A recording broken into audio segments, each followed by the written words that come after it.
में खुलल बा भौजी के चोलिया हो देवरा डाल दोसन रंगवा। होलिया में खुलल बा भौजी के चोलिया हो देवरा डाल दोसो रंगवा। नीक लागे इनकर मीठी बोलिया हो देवरा डाल दोसन रंगवा। डाल दोसन रंगवा हो डाल दोसन रंगवा। डाल दोसो रंगवा हो डाल दोसो रंगवा। नीक लागे इनकर मीठी बोलिया हो देवरा डाल दोसन रंगवा।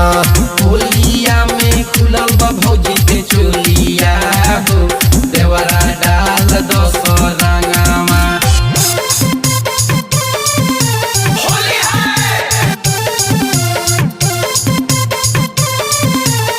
Music by A B. Gupta, mix by Dharmesh धमाका।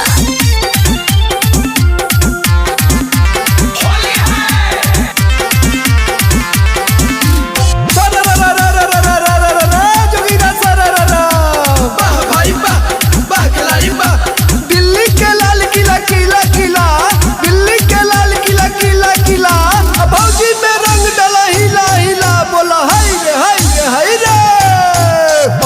सन्ना सिली भौजी कोई ना हो मिली है। कोई ना हो मिली है हो कोई ना हो मिली है।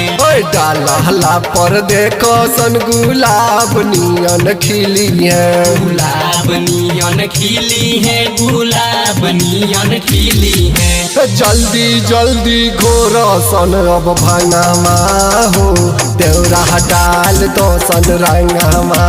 होलिया में खुलल बा भौजी के चोलिया हो देवरा डाल दोसन रंगवा।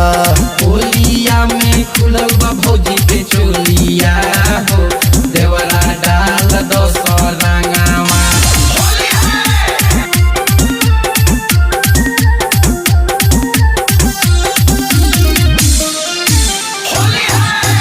A B. Gupta, recording by Mahakal studio, Narkatiaganj.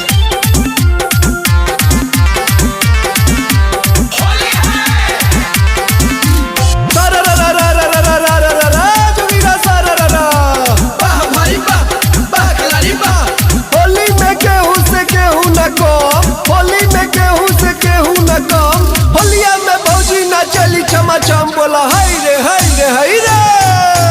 देवरो में राजेश देवरा बाटे बड़ा गुंडा।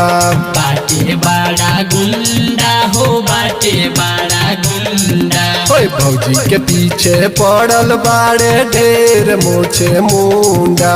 ढेर मोछ मुंडा हो ढेर मोछ मुंडा। नहीं इनका कुछ के बाढ़ांगमा हो देवरा डाल दोसन रंगमा। चोलिया में खुलल बा भौजी के चोलिया हो देवरा डाल दोसन रंगमा। होलिया में खुलल बा भौजी के चोलिया हो